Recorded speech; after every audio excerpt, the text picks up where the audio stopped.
because this is a very important conversation for us, especially because we know that sometime earlier this week in Senegal, we have the young Faye become the youngest serving president of Africa. He's not the youngest ever in the history of the continent. We have had people that were younger than him, especially Thomas Sankara, who became president at age 33 and did lots of wonder in Upper Volta, that is now today called Burkina Faso. So we are having a very important conversation today about the role of young people as catalyst for change in driving Africa to the place and the point where we want it to get to, getting Africa from where it is to where it ought to be. But before we get started, I'd like to play, according to the dictates of the moderator, the African Union anthem, and then we will get started afterwards. The moderator is in the house, and so she will take up after the African Union anthem. So I'm playing the African Union anthem now.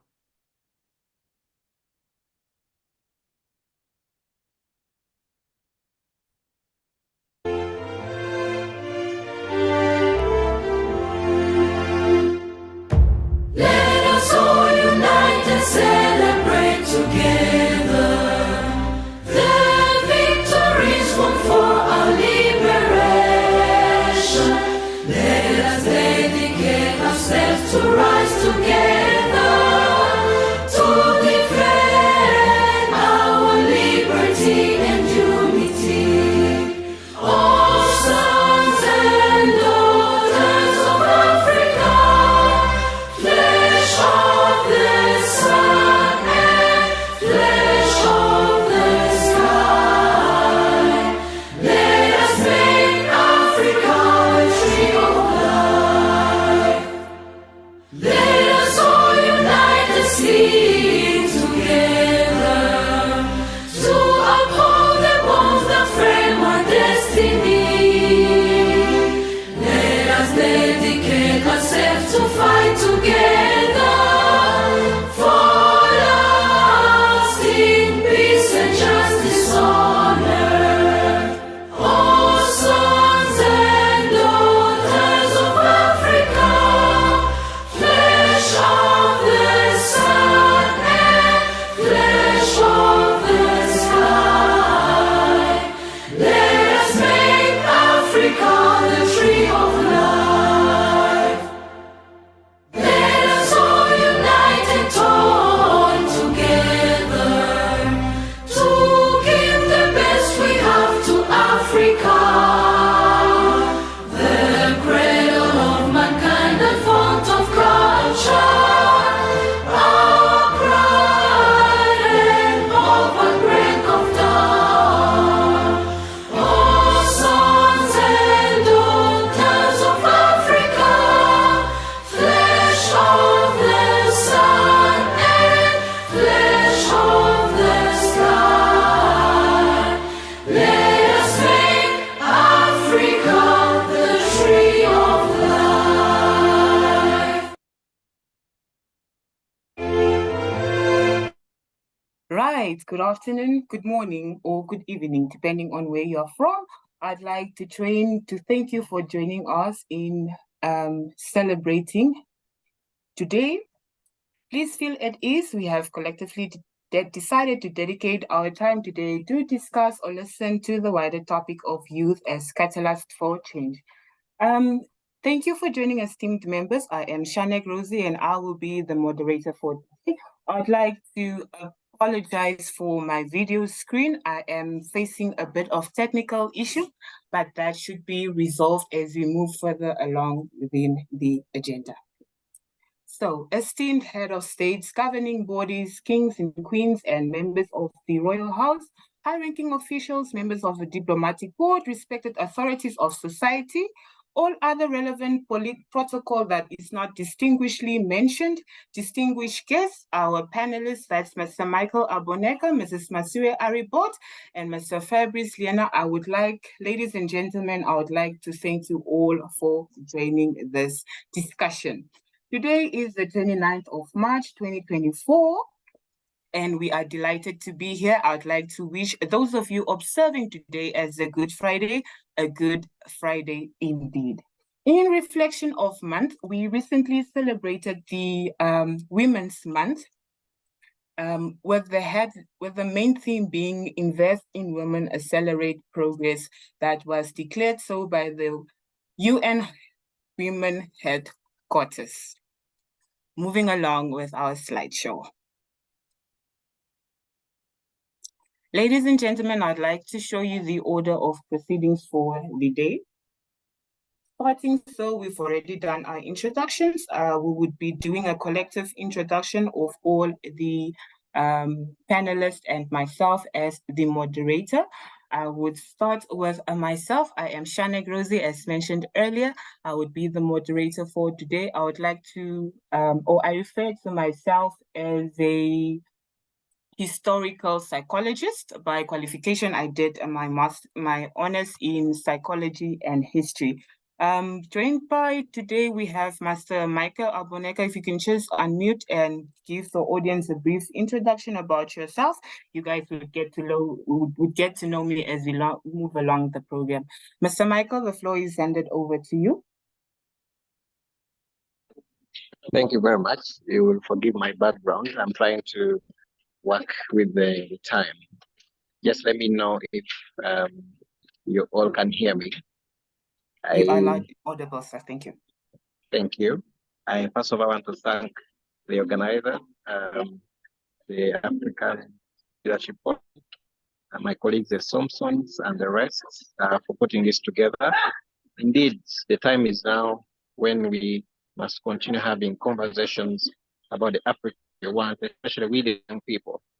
Before I go further, I want to state that the aspiration number 6 of the Africa AU Agenda 2063 speaks of an Africa whose development is people-driven, relying on the potential. Yes, not to interrupt you, Mr. Michael. We're just giving a brief biographies of ourselves, so we can also give a floor to the other two before we move on to the formalities. I'm sorry, let me just do that again. Okay, thank you. Okay. Yes, so thank you, colleague. My name is Michael Aboneka. I'm an African citizen residing in the district of Uganda. And I, like other colleagues, I'm passionate about pushing the agenda of the Africa we want. And I advocate for many regional integration issues at the regional level, but also even at national level. I'm an advocate specializing in human rights and constitutional governance. Good to have you here. Sorry that I was running ahead of you. Over to you. Not a problem. Thank you very much. Mrs. Masire Aribot, that's over to you to please kindly introduce yourself to the House. Hi, thank you, Rosie. Hi, everyone. My name is Masire Aribo, and I am the co-founder of Noir United International. We are a global development and humanitarian organization that focuses on supporting Africa and its diaspora. And we do that through community-based research and advocacy, development work, and humanitarian interventions. So a little bit about myself. I recently graduated from Columbia University in New York City with my master's in international affairs. I got my degree in economic and political development and a regional specialization in Africa. I'm very passionate about African people. I'm very passionate about thinking and working with others to decolonize the global system. And so I'm very excited here to talk about what the role of African youth will be in determining our futures. So thank you. I'm also based in the United States. Yeah. Nice. Mr. Fabrice Linder, that's over to you. Good afternoon, comrades, brothers and friends of Africa. I am Fabrice Lena. I'm the Executive Director of Lola Leadership Foundation, a foundation whose objectives are to accompany the umbrella institution African Union to achieve Agenda 2063 but also to encourage young people of the continent to develop interest in leadership at a young age. And of course, our organization is proud when we see a young person like Diomaye Faye in Senegal, democratically elected to power at the age of 44. I also intend to run for political office in Cameroon in 2025. I'm the Secretary General of a political party. Of course, I'm here in the casket of the leadership activities that I push so that we can discuss as a people, as a continent, to harmonize ideas and select the best of these ideas to push the agenda of making our continent to be the springboard of world concern and the springboard of development, success, and progress. I am looking forward to fruitful engagement with co-panelists, with audience, and of course, everyone that is part of this wonderful conversation of today. Thank you very much, moderator.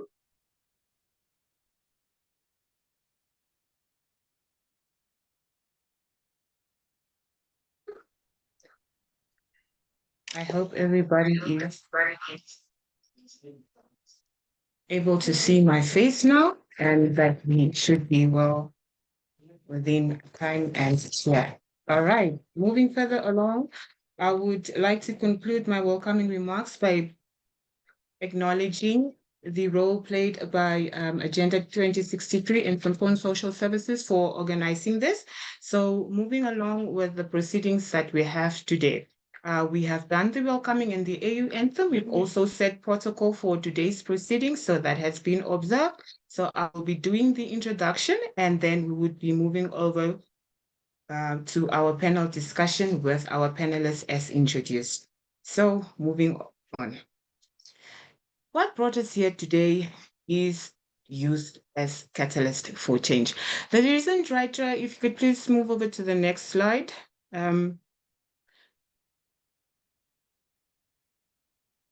So everybody's able to follow with me as we proceed.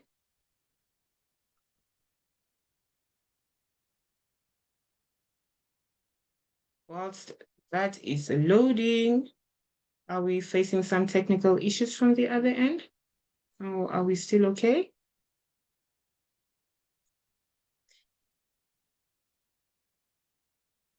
Thank you.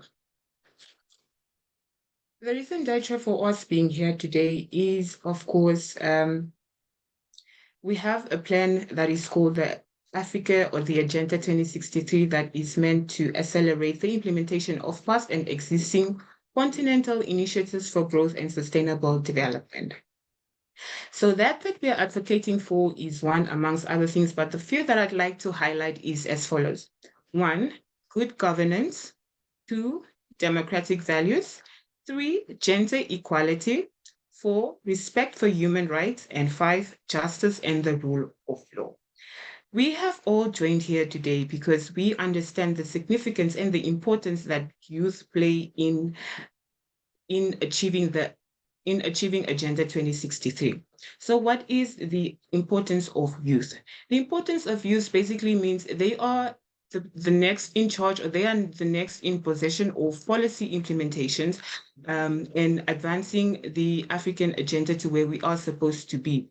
And your obligation as a youth, wherever you find yourself, whether you're in the east, south, north, or west of Africa, is you need to be acquainted with what is happening within the country, within the continent, my apologies, within the continent, and the role that you can play in achieving that. How would you be a good steward for good governance or for democratic values? That is what we'd like to implement today. We'd like all our African youth that are scattered around let me not say scattered, but that find themselves situated across the globe, to be cognizant of the role that they play and how they can be change makers and policy makers in years to come. The importance and the obligation that they have would then direct the paths and the steps that would be taken in the next few years to achieve the Agenda 2063. As you can see, the last hashtag that's there, this is something that we would be setting as youth for ourselves. That is hashtag YACA. I don't know how you're going to pronounce it. You can pronounce it as Yaka, Yesa, however your dialect allows, but that stands for Youth as Catalyst for Change. The I between the C and the A is invisible, therefore the I represents you. The I represents the role that you would have to take, the gap that you'd need to step into in order for this agenda to become a realization. So, moving over, let us dig into the past of Africa.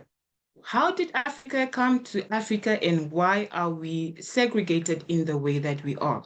If you can see by this picture on our left, that's on the left of the screen, it's due to show soon. Just be a little patient as we're moving along with bandwidth. All our videos are on, so that might be a bit of a struggle, but please bear with us. If we could please have the next slide.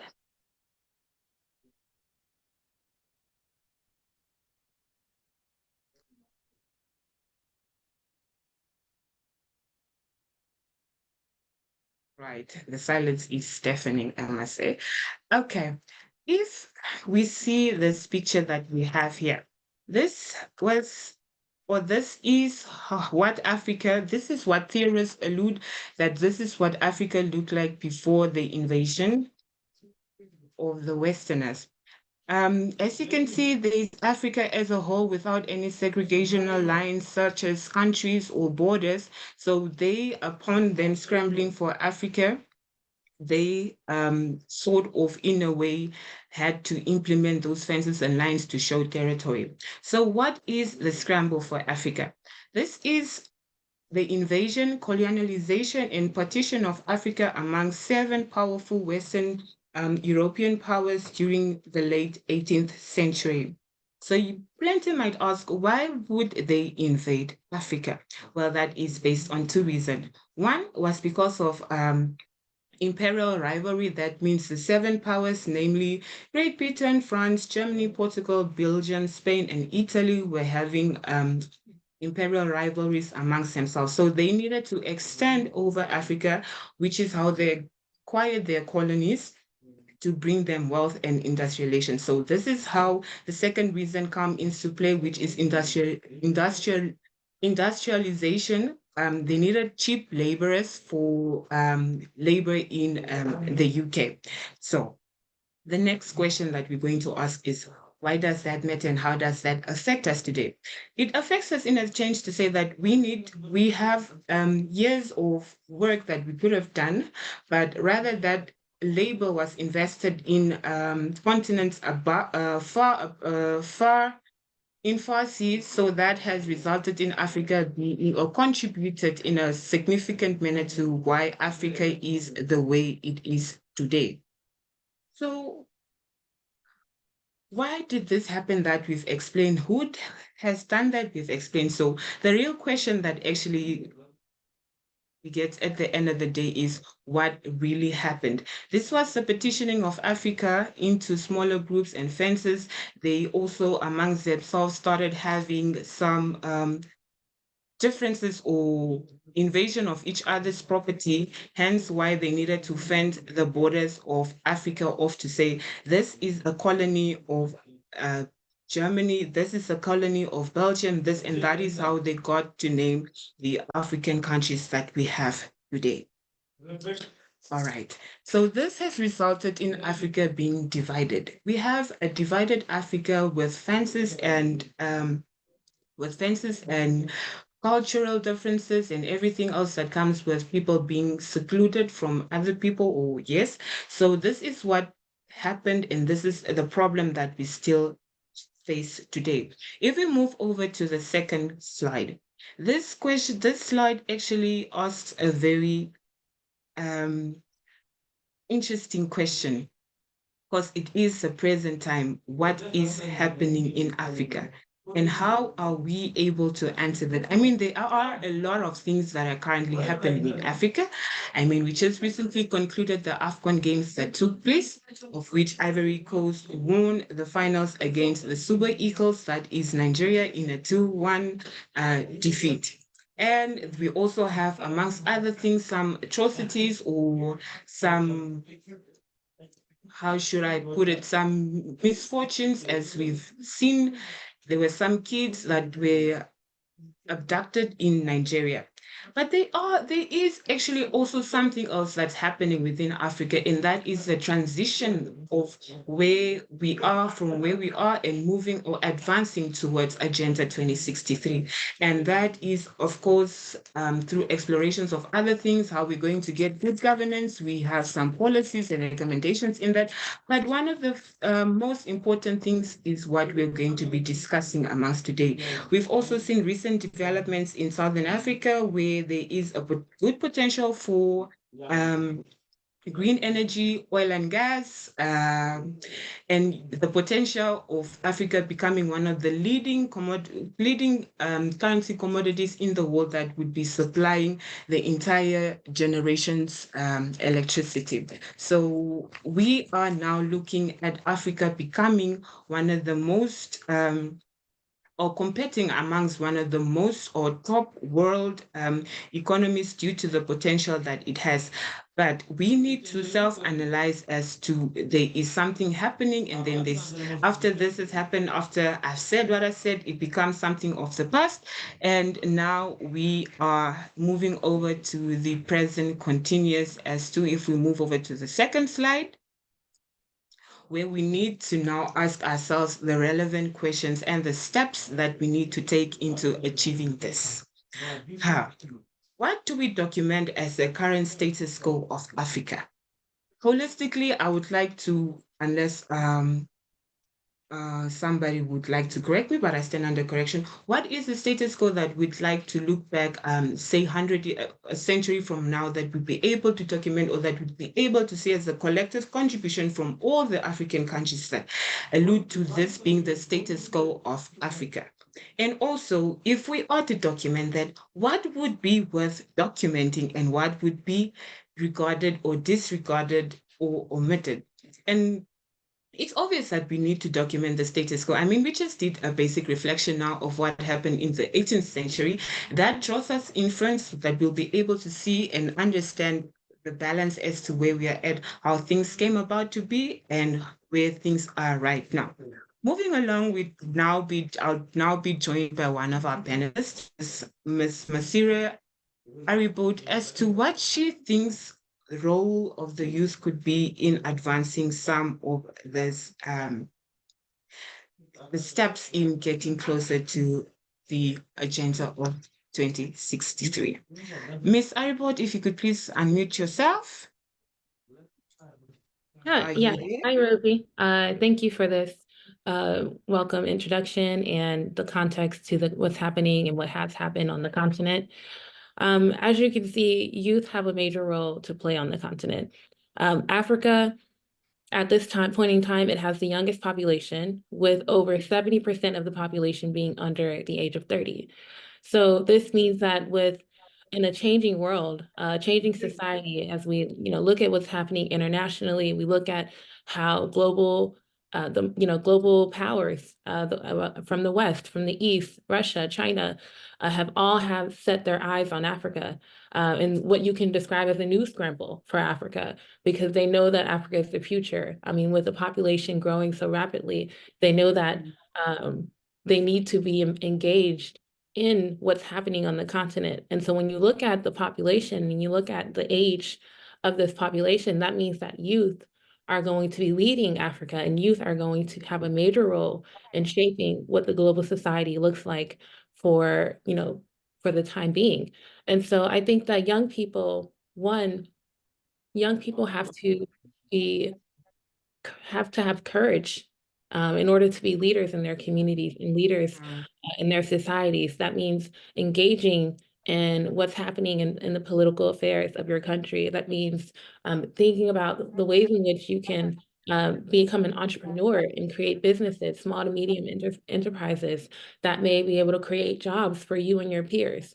That means looking at how to improve and how to create more unity amongst each other. When you look at the old guard, and I like to point to the current president and new president of Senegal. I mean, he's 44 years old. Bassirou Diomaye Faye. He's 44 years old, and he is, now taking Senegal into a new era, a new stage, one that's free of corruption, one that's free of, being in the hands of the West, and one that identifies and prioritizes African people and African culture and African priorities. And so Faye is an anti-establishment president, which is uncommon.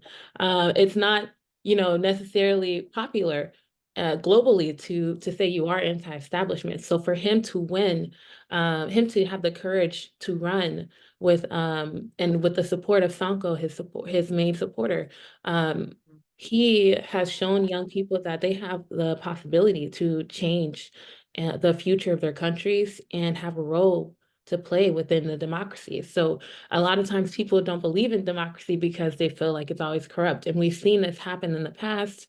I know that this happened in Nigeria where, many people were trying to were in support of another candidate and the elections didn't go the way that they wanted it to be. So to see this happen in Senegal and to see, an anti-establishment candidate be able to, come to the forefront to the highest level of office, it only continues to inspire young people to show them that they too can be president one day and that, they too have the opportunity to decide the future of their country and that they can play a major role in that. And I'll stop here in case we want to move forward. Yes, I would like to engage you on how you think or what you would recommend on how the African Continental Free Trade Area can accelerate the Agenda 2063. Economically now, that is, considering that they are advancing for free trade within Africa without codes and other accompanying taxes and levies. Yeah, I mean, I'd love to touch on this. So the African Continental Free Trade Agreement is the largest free trade agreement in the world, right? It aims to increase intra-African trade. It aims to reduce different trade barriers and promote economic integration across the continent. And this is an idea that has been around for generations, right? So when you look back to the decolonial era, when we were fighting for our freedoms from our colonial masters, Kwame Nkrumah, Sekou Touré from Guinea, which is where I'm from, my family is from. They were fighting for Africa to be unified, to be one continent, one country. And that means the unification of and also the economic integration of our countries. And so, to have a trade agreement like this is just one step forward to the visions that we had and set in place for ourselves as a continent. And so the benefits of this, I mean, it would be transformative, right? Because I'll tell you an example. I mean, African people need to be connected and need to be able to access markets, not only in their country, but also regionally and then also continentally. And that would allow for, people who are starting businesses, who have small to medium-sized enterprises, that would allow them to scale up. So small businesses can scale to medium-sized businesses can scale to, larger size corporations.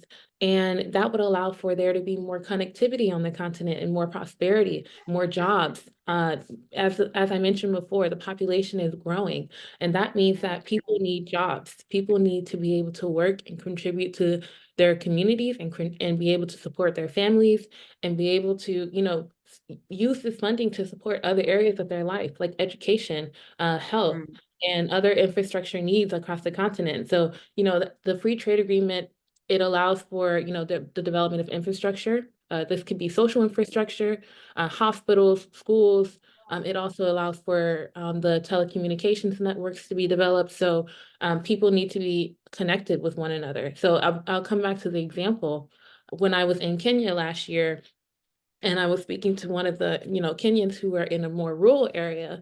I mean, they were not, they didn't have access to the connectivity and to a lot of, to the what's happening around the world. And, that allowed, when you have access to connectivity and you have access to information, you're able to expand your mind and expand your knowledge.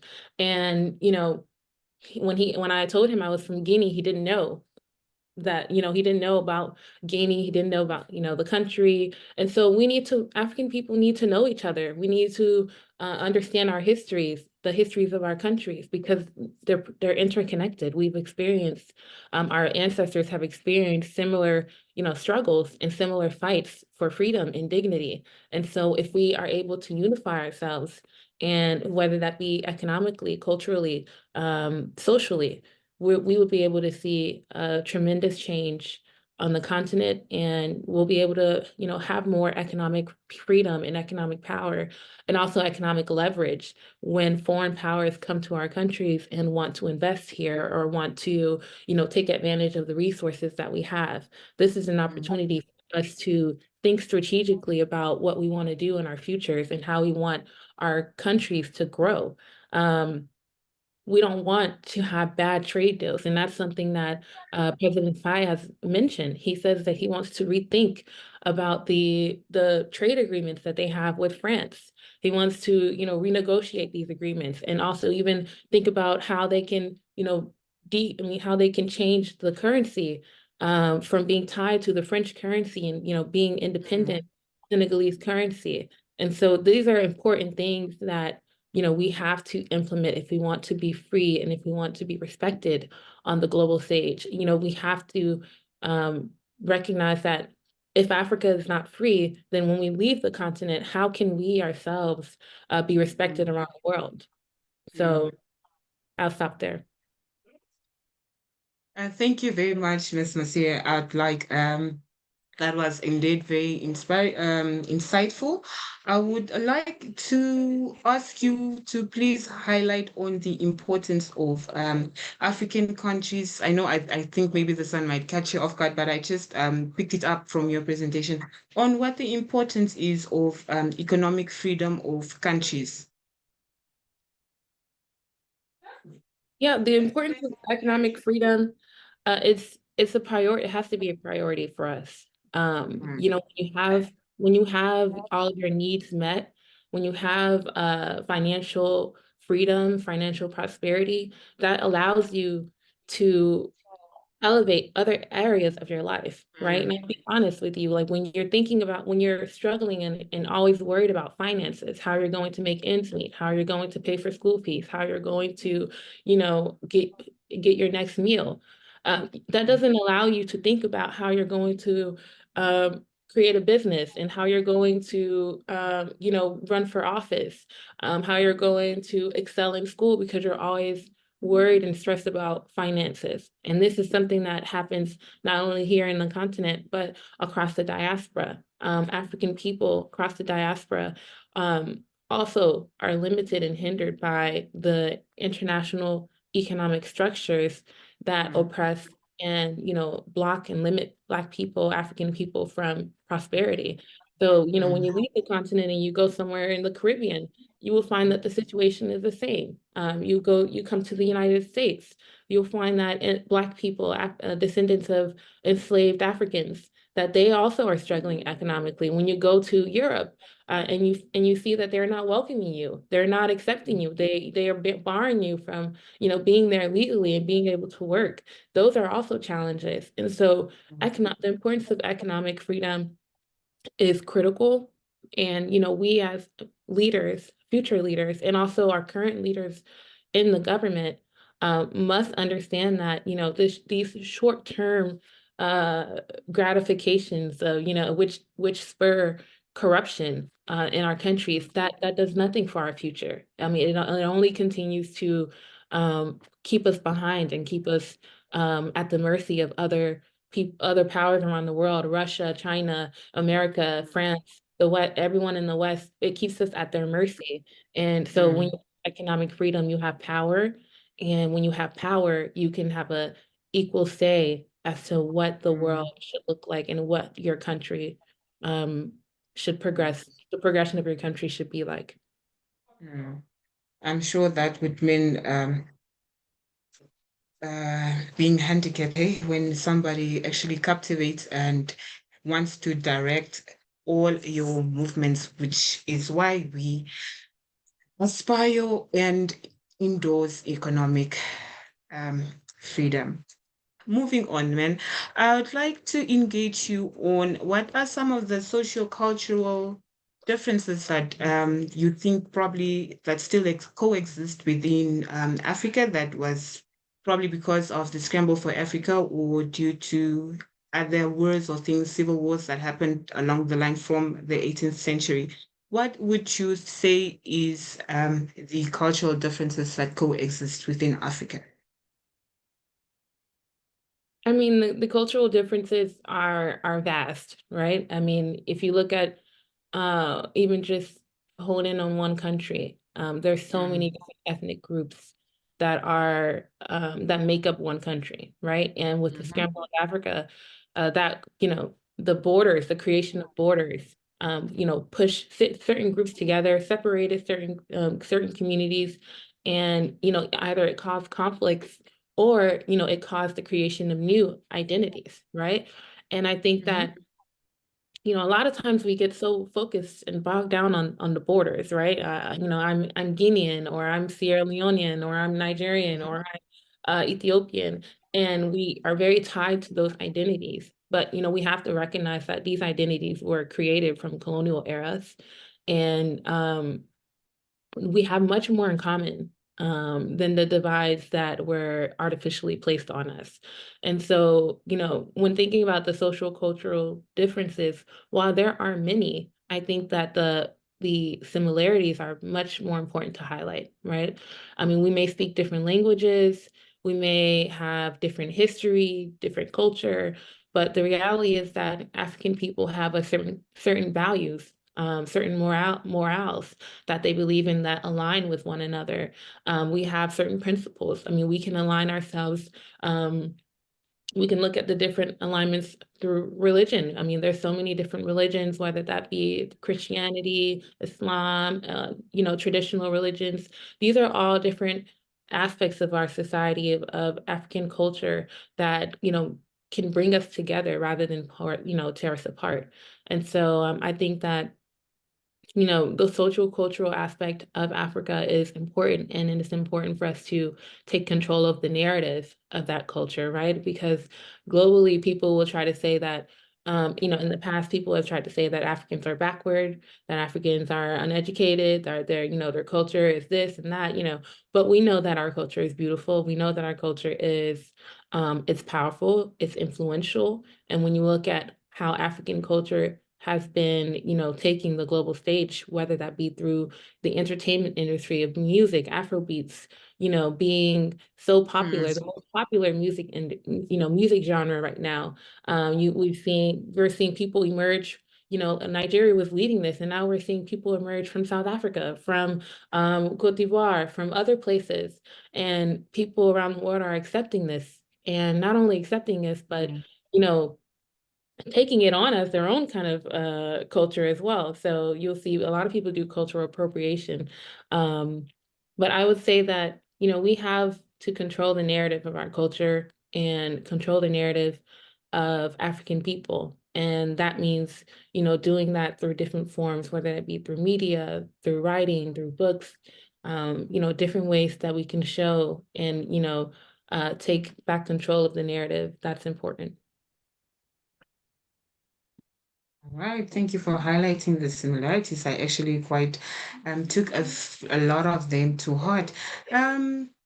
Miss Siri, I would like you to just you've briefly touched on them in your first explanation on highlighting the differences, but I would like you to probably give us a sense on how you think Ubuntu, that is now the common adage of I am a person through other people, how can the Ubuntu feeling of Africans kind of not kind of marry the differences that we face as Africans, in terms of you are different from me, the stigma that comes with it, and also the prejudice and just how can Ubuntu really marry the differences that we have as Africans so that we can coexist and in unification?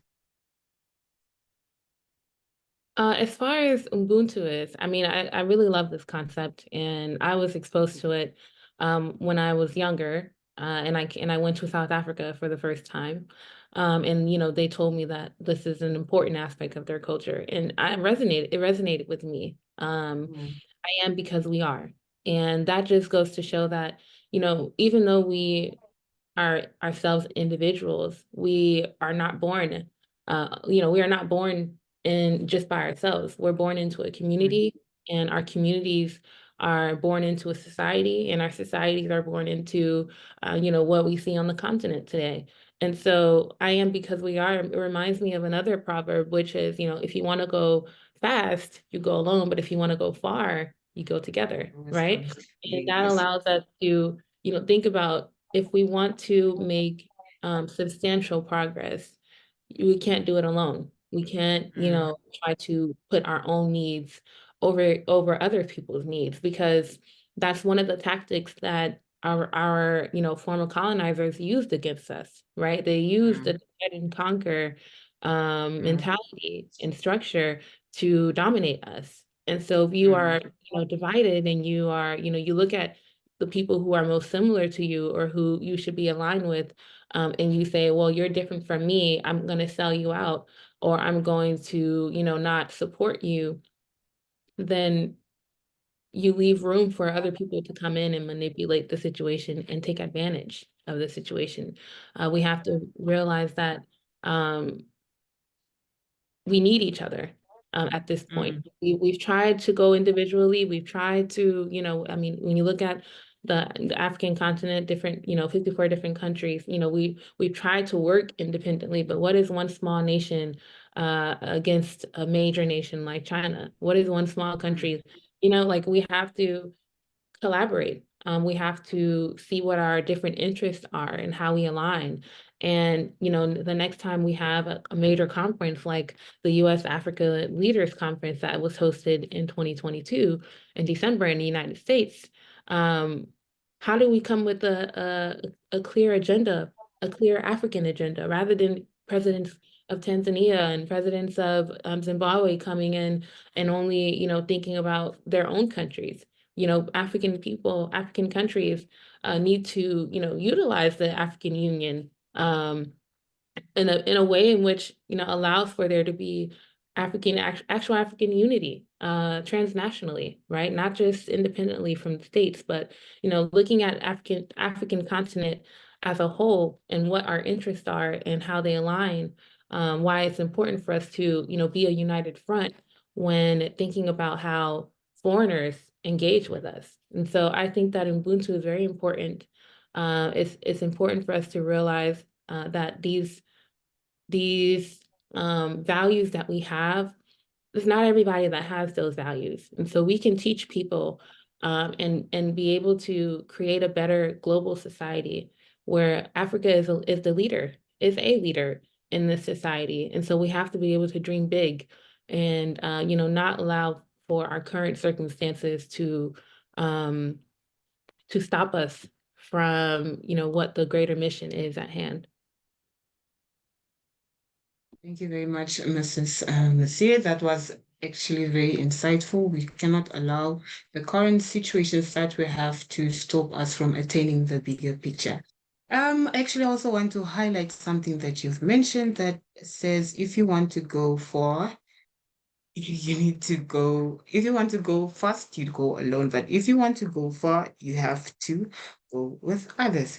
So I'd actually like to call upon any of the two other panelists, that's Mr. Michael or Mr. Fabrice, to just tell us in that African Dutch or saying, if you want to go far, go alone. But if you want to go fast, you need to go with others. And taking into the context of the youngest African president, that is a 44-year-old, His Excellency, Mr. Bassirou Diomaye Faye, that is elected as the fifth president of Senegal. I would like to ask any of the two of you, what are the decisions that the youth can take to actively contribute to the political sphere of Africa. Mr. Michael and Mr. Fabrice, please to come in and engage us on that. Thank you. Okay, this is Fabrice Lena. If Michael is not available, can I go ahead? Please, the floor is yours. Thank you very much. Once more, I would like to say the continent is more in need of its young people than ever before. For the past decade, 2010 till now, we've experienced a lot of young political movements across the continent. And I agree with my sister when she says, if you want to go alone, if you want to go with others, you will go far. The East African zone have seen a lot of movement in Uganda with young people struggling to establish a state-citizen relationship with the situation and the political tensions in Uganda, with a very old president that have stayed in power for a very long time. And this is the same situation in my country, Cameroon, and the same situation in Equatorial Guinea. In West Africa, what we see is that the citizens here are less tolerant to presidents that stay long in power, and they are also less tolerant to presidents that want to modify the constitution so they can indefinitely stay in power. Young people in Africa need to understand that the responsibilities of checking the integrity of who comes to power is theirs. Political participation is an inalienable right, responsibility for every young African. When we talk of political participation here, we're talking about the ability to question who is in power, young or old. The ability for you to be able to push for voters' right and age to be the same in most African countries. There are countries where voting age is 18, and there are countries where voting age is 21, and others even above. And there are still countries in the continent where there are discrimination of voters. Female and male voters are being discriminated. And these are issues we must take into consideration as we shape our leadership to the Africa we want. There is no country that can have youth engage in leadership and politics successfully that can lead to development without fixing the political order, because the political order of every country determines the other sectors of that country, be it economy, health, transport, social amenities, or priorities of the young people. The young people must take into consideration ethical integrity, responsibility to growth, impact in their community, draw a visionary short or long-term plan of action for themselves. This will help them to know how to embrace diversity from other communities. Like my sister comrade said, you know, the uniqueness of every community, every country, every part of the continent is in one way or the other a form of diversity. And we must, as young people, know how to manage this diversity so that the outcome could be positively impactful and not degenerate to negative perspective.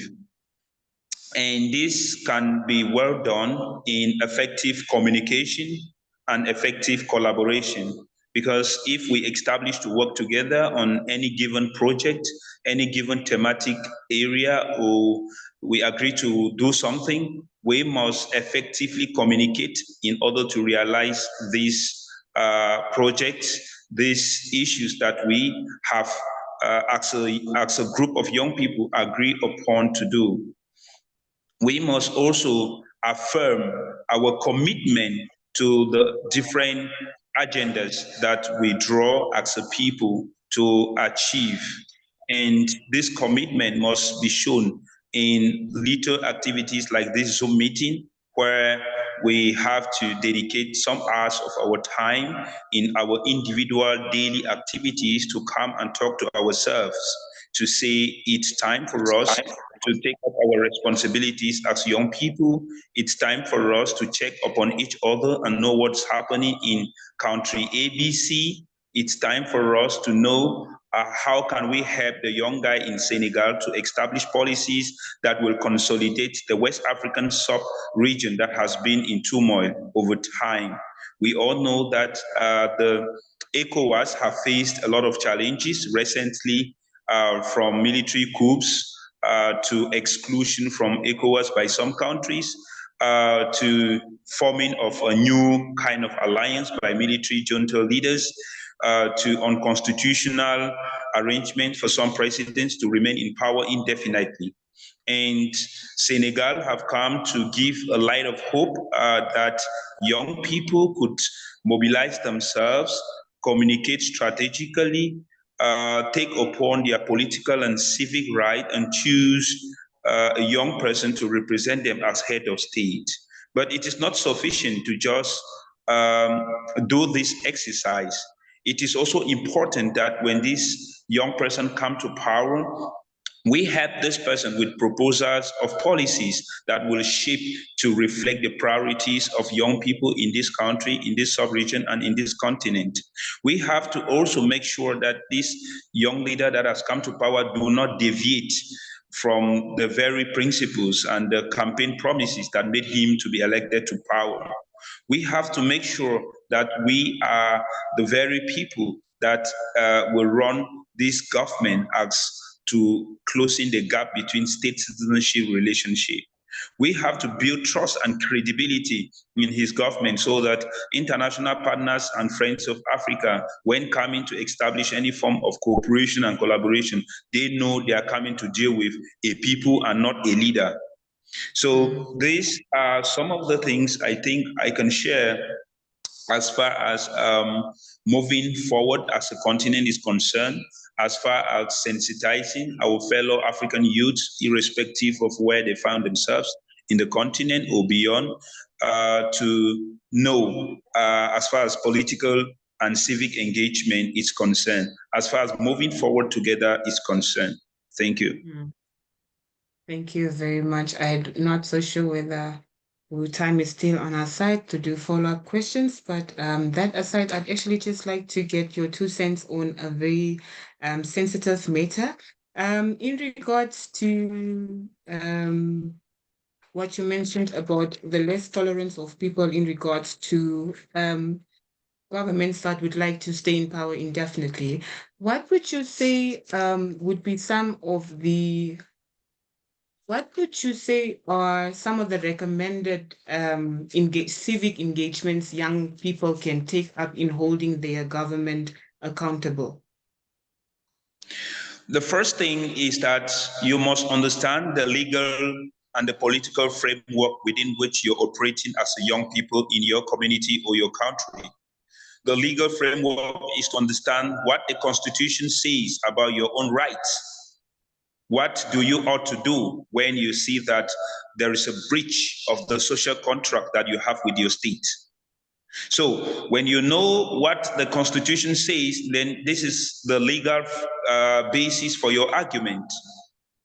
And when you know the instruments that protect you nationally in your country and internationally in your sub-region or continental in the continent, then you have the basis of argument. And this basis of argument could be the springboard of your activism or plan of action in collaboration with other people. At this point in time, when the legal framework is and sensitization, which builds or gives you the legitimacy that you need in order to carry out an advocacy, in order to carry out a manifestation, in order to do some form of action or the other, in order to redress the issue that is affecting you immediately. In Cameroon, we do this every day because we also have a very tight-seated president that has been in power for the past 41 years plus. So we have this kind of movement on daily basis. We think and put our minds into mental exercise as our best to conduct ourselves. Are you getting me? I am getting, I think somebody needs to be muted. The technical team Uh, can quickly please just attend to that. Okay. You can continue. So I was saying in Cameroon, we have the same challenges where we have a lot of tight-seated old leaders at the different arms of the government, from the executive arm, the president himself, the judiciary, president of the Constitutional Council, and the legislative president of the Senate and the National Assembly, respectively. So to deal with this kind of situation, you must study and understand the stakes, the political stakes, the legal economic empowerment for these people. So we attack the political stake by mobilizing the people to change what they call in French le rapport de force avec le gouvernement. And then you have to now mobilize the legal instruments to argue that these people do not have any legal basis to stay longer in power, or to modify the constitution to stay in power indefinitely, or to change the electoral calendar of any country, or to not to respect the democratic values that is supposed to be defended internationally. So this is the basis of your argument. And then from there, you can now see those organizations that are still funding this kind of government. And then you tell them, hey, of course, the government that you're forming partnership with is subjugating their people to a kind of systemic crime against humanity. And this is also a basis of argument. So these are things that can be done. And from there, we establish a movement that can lead to a form of negotiation, a form of dialogue, a form of consensus with those in power. And henceforth, we stand for all. At the end of the day, when a movement is able to defeat a worn-out government in their country, the best thing to do is to establish dialogue with this government of vengeance, because a government of vengeance could be very dangerous for any country. So this should be a negotiation, a dialogue on how best to lay the foundations of this country in order that mistakes of the past could not be committed again, and the new foundations of a prosperous country and a prosperous part of the continent could be established. And from there, we could be inspired to transfer these ideas and these strategies to other parts of the continent.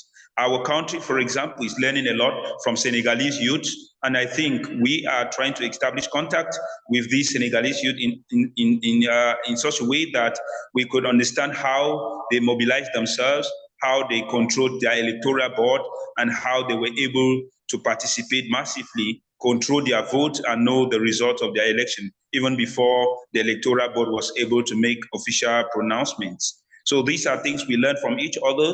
And then I believe if we do this with personal self-evaluation of our competencies, our abilities, our capacities, build alliances, then we will be able, by 2050, that Africa will be counting about 830 million young people, lay the strong achievement or evaluate the achievement of the Agenda 2063 that had already been established by some of the founding fathers of our country. Thank you. Wow, that is quite thank you, Mr. Gregor Dion, for your hand raised. We will not be, unfortunately, will not be taking intercepting questions.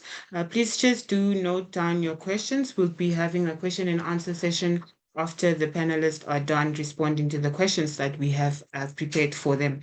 Moving over to the next question, or to the next segment of it, Mr. Michael, I'd like to highlight the fact that there were Westerners claiming that Africans seem to have no unified culture, or that they seem to lack a unified language in which they should all be communicating in, right? So now there were various proposals to make Kiswahili the official African language.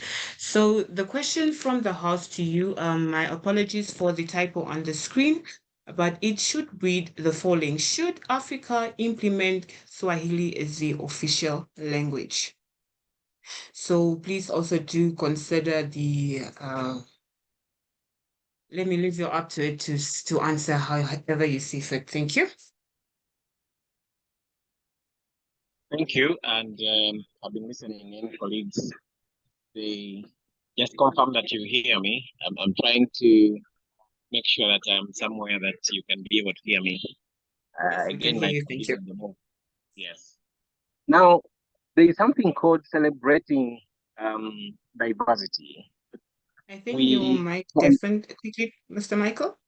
Yes, can you hear me? You are 60% audible. Have you done something to your mic?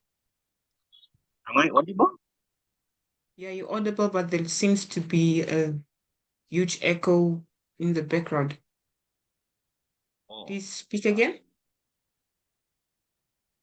yeah, because I'm using one device. Let me just go to and undo. We can't hear you. Is this okay?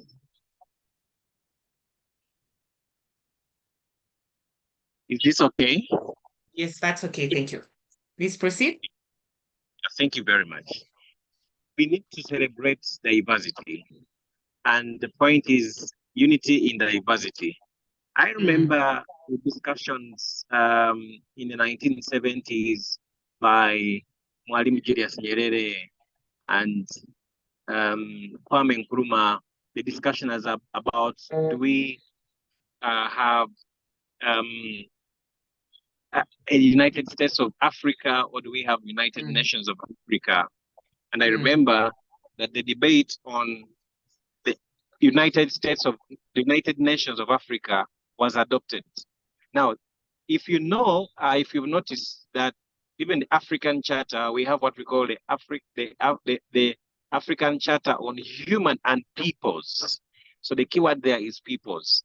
So Africa is unique that we are trying to, what nations mean is that beyond states connect to people, that we have various people in our various tribes and our various cultural settings, but that should not be a reason for disunity. It should be a reason for us coming together and garnering our strength and working towards an Africa that we all want to see. Now, I understand that right now as we speak, the African Union has official languages. I think there are 4. You have English, you have French, you have Arabic, and you have is it Afrikaans? I need to be corrected. So they already do that, and Swahili maybe they already those languages. Now, the Abuja Treaty of the 1970 created what we call the regional economic blocks. Now, these regional economic blocks, they're about 8. And Africa is divided in those regional economic blocks. So this is what I see. So if each regional economic block has a language they are speaking, and then we'll move towards, say, an official language. But I have no problem with Swahili. For example, in Uganda, it is stated in the constitution that Swahili shall be the second official language. Yeah. So it is helping us to build a nation, but at the same time, manage diversity and national cohesion, because Swahili is not, a local Ugandan language. We have 75 tribes in Uganda, therefore 75 languages. You go to West Africa, Yoruba, there are over millions of people. They cut across countries. The Hausa, there are over 45 million. So the point for me is that language is key, but so if you have the Hausas and you have the Yorubas and you have all these guys spread across Africa, so then what language are you going to say they are going to speak? So it's good to have the neutral language. Yes, I would go for Swahili because it's most spoken. If you go in the DRC, in the COMESA, in the SADC, of course, SADC may not be speaking Swahili much, but it's a language that can be easily, spoken. So there's already a rich history about the language. So I think that for me, it's okay. But of course, there have been discussions of what language do we put above the rest. So I think that we used to take the approach of accommodative progress, where we do not only take one language, but at least acknowledge like the 3 or 4 languages, like the African Union approach. So yes, we can adopt Swahili, but we cannot leave the rest out because we are different people and we must celebrate the diversity that we have. Just like apologies for that. Just like the languages we have at African Union. So that's my bit about the language. Unless there's another question you want me to respond to, but yes, thank you. Thank you very much, Mr. Michael. That would be all from my end to you for now. I think we have a lot of we receive a lot of feedback in regards to Swahili. I can see on the chat that there's quite some ideologies there. But moving on to Mr. Fabrice, or perhaps we could decide to rather implement a basic introduction to computers. I remember a meme that says whilst the rest of the world was busy advancing their technological systems, Africa was busy with religion, and it's a bit preposterous and uncalled for, but probably we could consider that. Looking at the diagram in front of you, we could see, or we are aware of the technological advancements that are currently happening worldwide. That is now the modifications of robots, the layman's term. But Mr. Fabrice, if you're online, please engage us on what technological advancements can be implemented to address the high unemployment rate of Africa. I think we can all agree that, let me rather pack this so I do not lead the responses of the panelists, but let them rather answer the question as is. Mr. Fabrice, over to you. Thank you very much, my dear. And our continent is at the origin of most of the technological items around the world. But most of these things are credited to other people who had the money to go and register these produced or discovered items in their names. Because it suffices that you have the idea and then you share it with someone, and then the person goes to where they are controlling the manufacture of these stuffs and then get the stuff registered in his or her name, and it becomes that he is at the origin of the product. Africa have a lot of potentials to advance technologically and even compete with the other parts of the world. And this is evident when we look at some of the technology projects in South Africa, in Rwanda, in Egypt, and even in Nigeria to a certain extent, and how Africans are using digital tools, and then even the digital tools produced in other parts of the world, how Africans are maneuvering them, are using them on daily basis. Our continent needs to stabilize itself politically so that the other sectors can follow.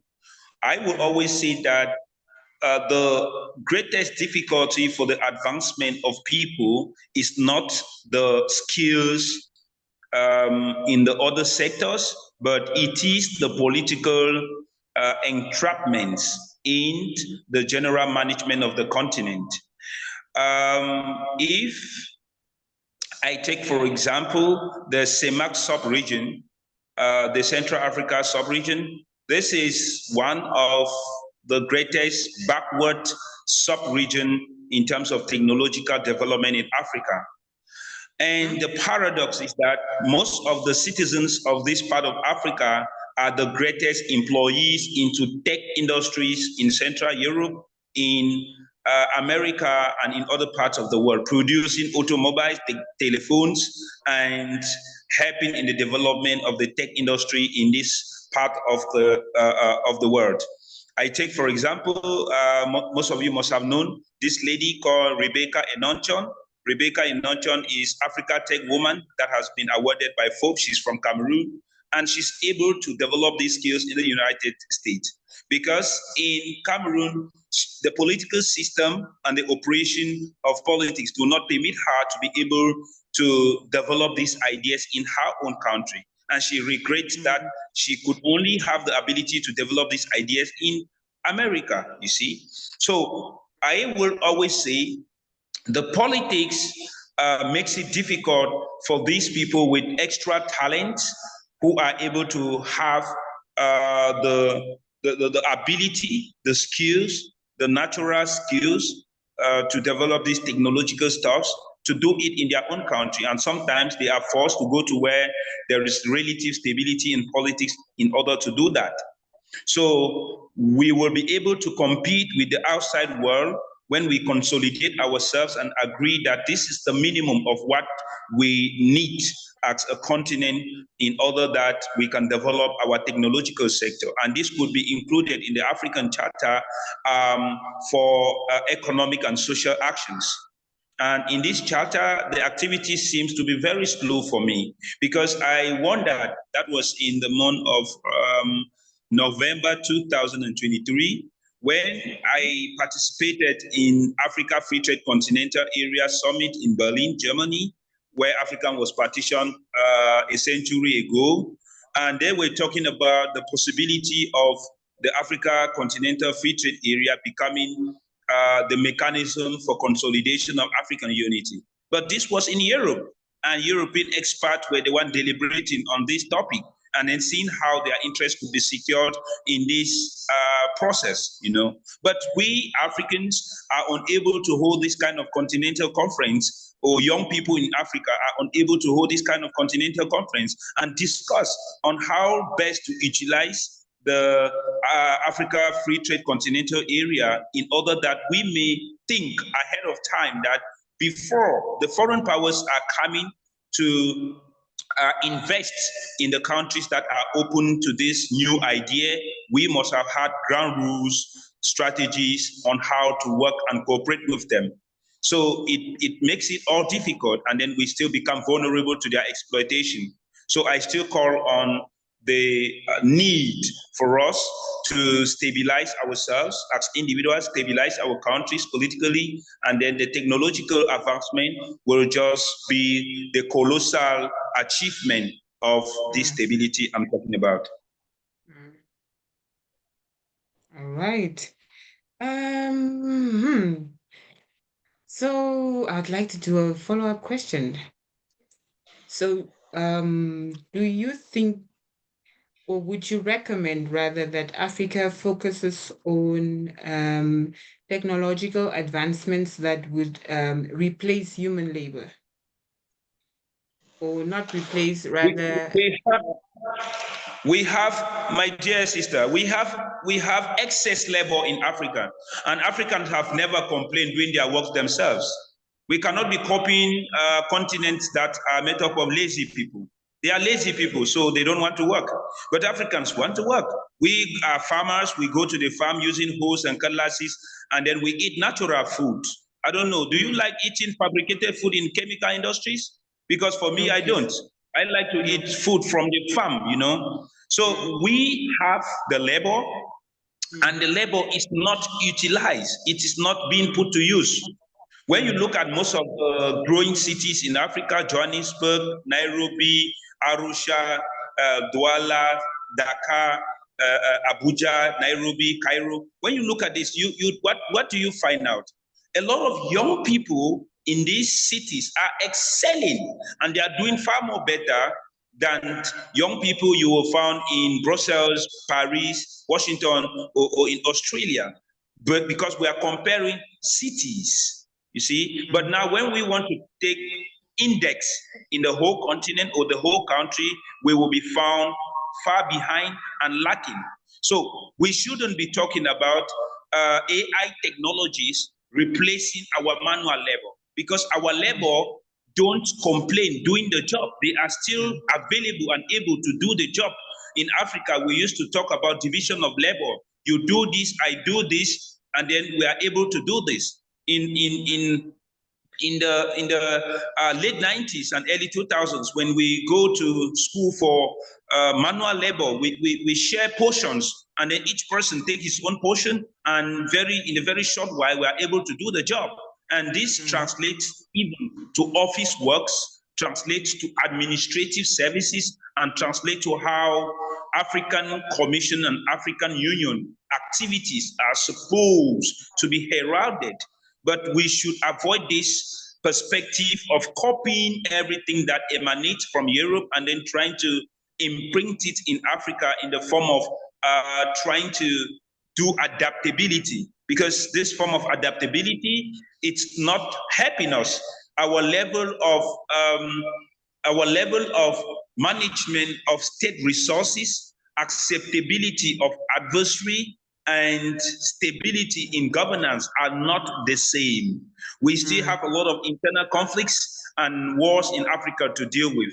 Ethiopia has not yet healed from the Tigray conflict. Cameroon is still facing separatist attempts in English-speaking regions. Nigeria is having the IPOP issue, the Senegal and the Sahel region security challenges, and you can name them. So these are facts. These are things that we cannot be talking about AI stuff when we have real security challenges, governance problems, hunger issues to deal with. You start from the basics before you reach the macro. You will not want to solve complex problems when you are unable to solve basic micro day-to-day life issues. So I think it is a progressive process, and we need to deal with the problems of each stage before we'll move to the next stage. That is what I think I can offer to that question. Thank you. I'm sure we've all seen pictures, ubiquitous pictures around the globe where we see Africa being highlighted for hunger, or its citizens rather suffering from extreme hunger. So my final question to all the panelists, and that would be answered by Mr. Leonard, Mr. Fabrice would now be, is food security a potential instrument for rapid development in Africa? Please ask your question again. Is food security a potential instrument for rapid development? Yes, I will affirm your question. Yes.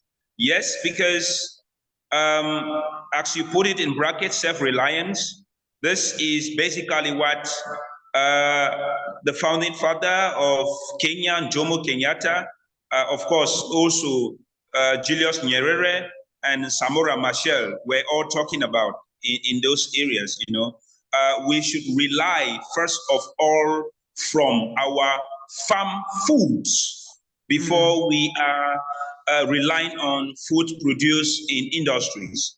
So there was a moment in the history of Africa in the post-independent era where Africans were being given loan and push to move their activities from the primary to the secondary stage, abandon farm works to come to the secondary stage, and then building factories and infrastructures in the cities. But proper orientations were not given to this kind of perspective, because people were told to leave their farms and come to the city and seek for white-collar jobs. And then today, we are seeing the consequences of these wrong choices that were made earlier, with everyone leaving the villages and the farms and coming to the city, but the city is offering less to the people. Rather, the foods are being abandoned in the farms. No one is doing the farm.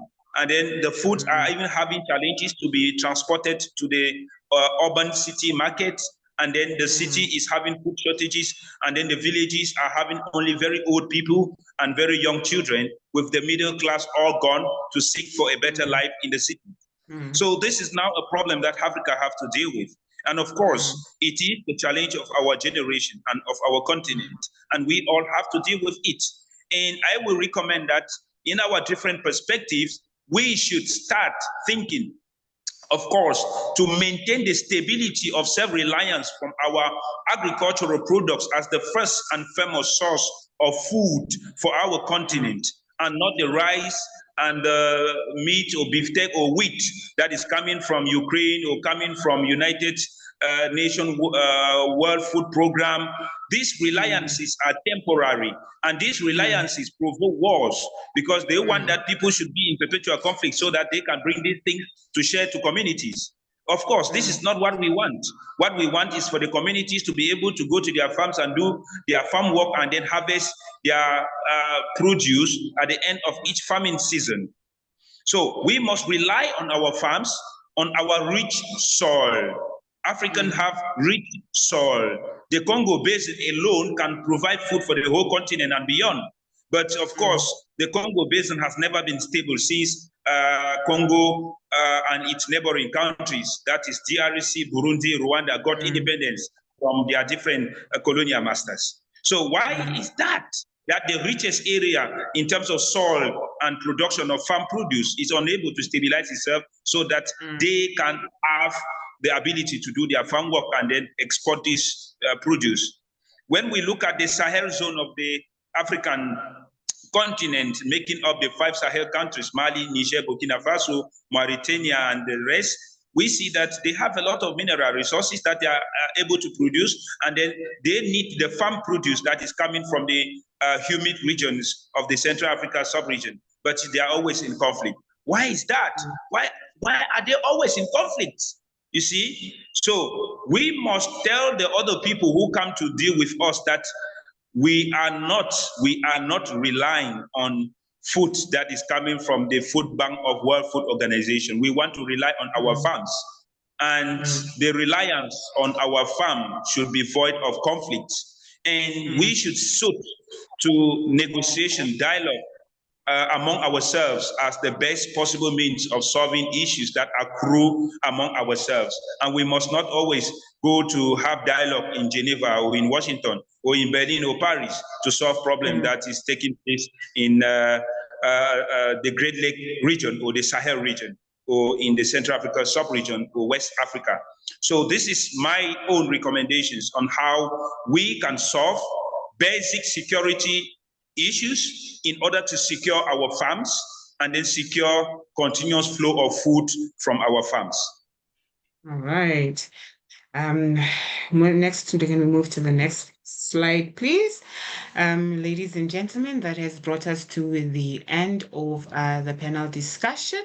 We'll be accepting questions after I'm done with the following statements that I'm about to make.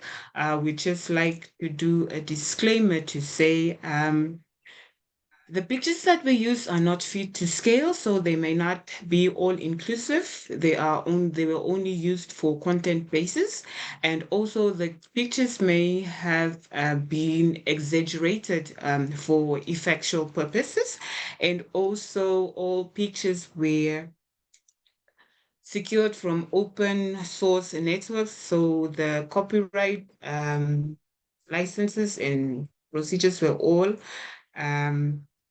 considered. So with that, I would thank everybody for taking time out of their schedule for joining us today. Our distinguished guests, our panelists, thank you very much for sharing your knowledge with us. So we'll now be taking questions from the house or from the panel. If anybody would like to say something, please just raise your hand. I see there that Simpon Social Services has said something. Please proceed to unmute your mic and engage us. Thank you. Thank you so very much, Rosie, and thank you for moderating, doing an amazing work. And yes, thank you for making the disclaimer, because I was getting stomach ache already when I saw the pictures. And because we indeed fight against such pictures in Germany, particularly where I am, so that they should not have a reproduction of these negative images that one has about the African continent, because Africa is not a country, and so one cannot use the black image of young people and conclude that the entire continent of 55 countries is so in abject poverty. Secondly, usually it is always about the sub-Saharan Africa and not the entire continent. So which means that we hardly see the images of the white African, so to say, people, only the black. So I was about to talk on that, and thank you. So, and I wanted to add to what already the panelists said concerning food security. Yes, it is a potential instrument for rapid development. However, there are other instruments also that we have to really check and use appropriately. I agree with our speaker, Fabrice Lena, who says the AI is may not be so needed at the moment. However, because we have the manpower and all that. However, he also mentioned some very key things we have to prepare ahead of time. And the global functioning, the global market prepare some things. And if we are not prepared ahead of time, we still may be lacking behind. And so it's important that our young people, because the continent has at least more than 65% of the young people, that we work hand in hand and with the diasporas, with the people that are in different parts of the countries, the continent, that could be of a good instrument to really foster also and prepare for that the events that are coming ahead. So in as much as the artificial intelligence may not be directly needful, because we still have the human resources and manpower, it is important that we still prepare, because some of the jobs nowadays will be done by artificial intelligence. And it will mean that if we don't prepare our continent, we don't prepare our people, they will still be doing courses, learning courses that will not have any value in the future. And that takes us back again to skills, to skill, therefore, that we have to start doing those things that we really need for the continent. Thank you very much. And thank all the speakers and also you for doing a great moderation. Thank you very much for the compliments and for the insight. I would like to give the floor to Xiaomi. I don't know if I'm pronouncing it correctly, but I see your hand is raised. Please unmute and speak.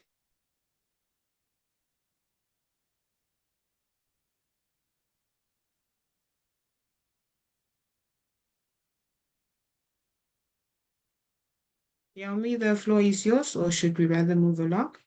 Yeah, hello. Yes. Are you getting me? Yes, sir, you're audible. Oh, okay, thank you so much. No, I am Mr. Banja, Kalilu Banja from the Gambia. Okay. Yeah, I just want to contribute with regards to the technological advancement that we are talking about. In the Agenda 2063.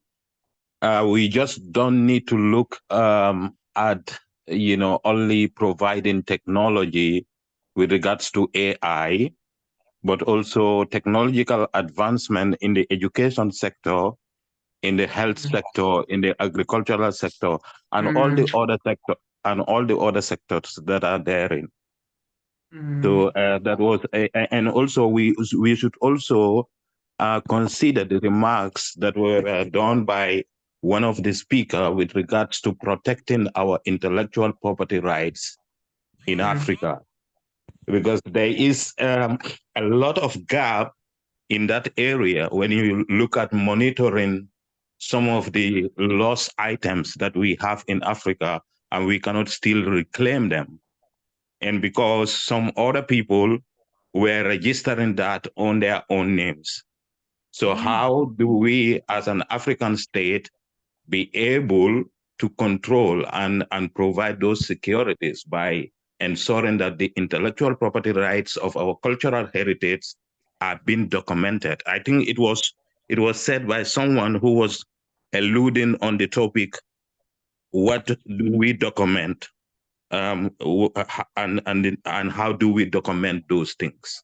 So I was looking into those areas for us to be able to reflect that with the AI, there are systems that could be adopted by African countries to be able to make control mechanisms with regards to protecting their cultural and intellectual property rights, and even industrial rights, because the intellectual property rights is also married together with industrial rights, and we need to look into those dimensions as well. And other than that, finally, I want to say I'm very much glad. I'm exceedingly glad with regards to the speakers today, Madame Masire in the US, and also Madame moderating the program. Thank you so much for the wonderful deliberations. The pleasure is all ours. Is there any other questions or contributions from the House that we'd like to give a floor to before we do the concluding remarks and adjourn, in network and adjourn? Yes, Mr. Gregorio Dion, I think I saw your hand. Hello, everyone. Afternoon. Hello, are you hearing me? Yes, Mr. Gregorio, we can hear you. Please proceed. Okay, thank you. As I said, I'm from Senegal. I'm currently in Dakar, and it was for just a quick comment on what's happened in Senegal, and I hope that it would be the case in the whole Africa. The sentiment that we have here is that the youth is stand up now, and everything would be all right, because the young cannot wait now, because for many years our youth was sometimes, if I can say, was abused, because thing was not going well. We were just going through promises, and but at a certain moment, the young said that we have to take in charge this matter, and we noticed that since like 2 years now, the young are very interested in the politics and the economic, and they are sometimes giving very, very good contribution when it's come to talk about some problems, some matter. And also it was really confirmed during the election day. You know what? Some of them, we are currently in the fasting month, but some people, when they wake up just to prepare the prayer in the morning, they did not sleep again. They went directly waiting for the offices for the election to open. And it was very important that we see how the young were engaged, because initially in Senegal, young people were saying that the politics is for older men. What was wrong, and that why these old people were deciding for them, and now we are consensus, and we know that we have our life in our hand. We cannot leave it with the hand of the other people. That's why I think that we have this result, and as you can see, is the president is a young man, is a young person, but full of intelligence, and we hope that things will be changed. And that is the sentiment, that is what everybody here is feeling, like the young people. And I just a last thing that I want to say. Yesterday I went to the pharmacy, and just while I was buying some medicine, and you know what, a young man entered and said that now I will not beg, and I will not ask for reelection when I'm buying medicine, because initially they said that things are very expensive, and this man said that I hope that things will be changed, and everybody will have access on medicine, while because we have new president, and we hope that everything would be changed. And you know, the level of trust, the level of confidence that the young people have here in Senegal with this new election. That was just a comment to make you know also the situation and the environment here in Dakar. But hopefully the things would be changed in whole Africa. Thank you. Thank you very much for your insight. We will be wrapping up shortly, so we please kindly request that our participants keep it brief. If it's a question, let it be a question. If it's a sentiment, please keep it short and sweet. Maya Miko, you can please proceed and unmute yourself. Yes, good evening, everybody. I am Maya Miko, based in Malawi, but I am a businessman who travels a lot. And I have noticed that there aren't as many African youth in this particular meeting, but I think there should be more engagement for to get a regional representative figure of contributions. Here in Malawi, we're so peaceful, and same thing like each and every African country. You always have the old guards, the people who've been there during the pre-independence drive, and we still have those, in power, controlling things. Unfortunately, that we haven't seen a lot of industrialists because most of these states have ended up being more of most entities are owned by the state. And if a private individual tries to run a business, they feel like they want to run government, they want to become king. So I think there should be this drive to actually make development inclusive, to have people exchange knowledge, to exchange ideas, to exchange even information on how trade could be improved to eradicate poverty. As you know, the first SDG is to eradicate poverty. And that is one of the issues that is really killing Africa. It's not the food situation, but it's more of the inclusivity of development. So states are stuck in trying to hang on to power and control, power companies, utility companies, food prices. So let's get this going, and let's get more engaged, and just maybe look at it on a quarterly basis where we can be able to discuss things that really matter to the youth. Because right now, I can't be a politician because I don't have the resources to go and run a campaign. As a result, we find that we are not even able to go back to our roots, to go back to the ground and start cultivating the ground, to start prospecting for minerals. We're not able to do that. So let's look at financial inclusivity. Let's look at financial literacy so that we have the capacity to get things done. So next time, I think in the next meeting, please have industrialists, have people who are ready to listen to financial ideas on how things can improve in Africa. Thank you very much. All right. Just like to highlight that the meeting is currently being recorded, and it will be shared on all our social media platforms, inclusive of our website. And we thank you for your feedback. We definitely have the enthusiast with the next time. Without further ado, Mr. Joseph, you are recognized.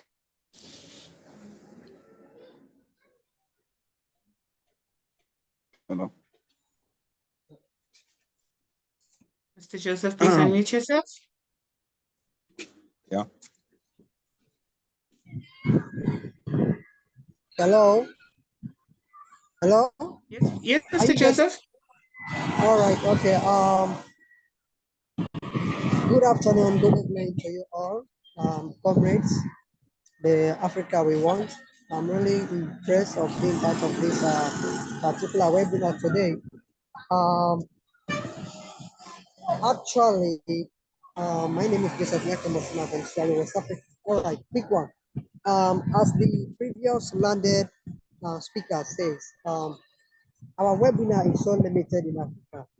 You know, Africa, we are about 54 to 56 states, but look at the number that is participating in this particular webinar today. We are just 22. So I want to suggest that it's hard time for us all for us to start having media engagement such as radio. Joseph, I think we're losing you due to bad connectivity or bandwidth. That could be a challenge. No, sir, Hello? I Okay, think, okay.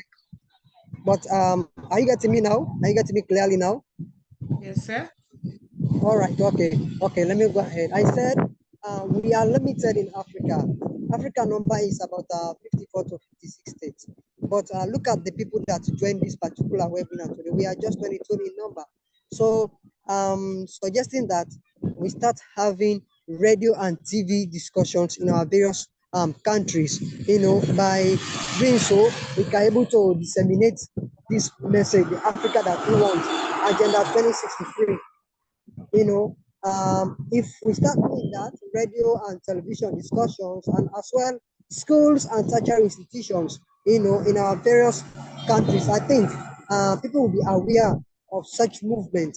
But as it is limited in Africa. Not all African countries know about this particular movement. So that's my suggestion. Thank you all. Thank you very much, Mr. Joseph. I think if we all took the collective responsibility to tell a friend, so a friend can tell a friend, would actually get further in advancing our agenda. I would like to call for another round before we officially adjourn our meeting and move over to the concluding the remarks. If there's anybody else that would like to add anything, the chance is given to you now. I will count up to 5 silently. If there's no response, then I take it that the floor is satisfied with what has been presented.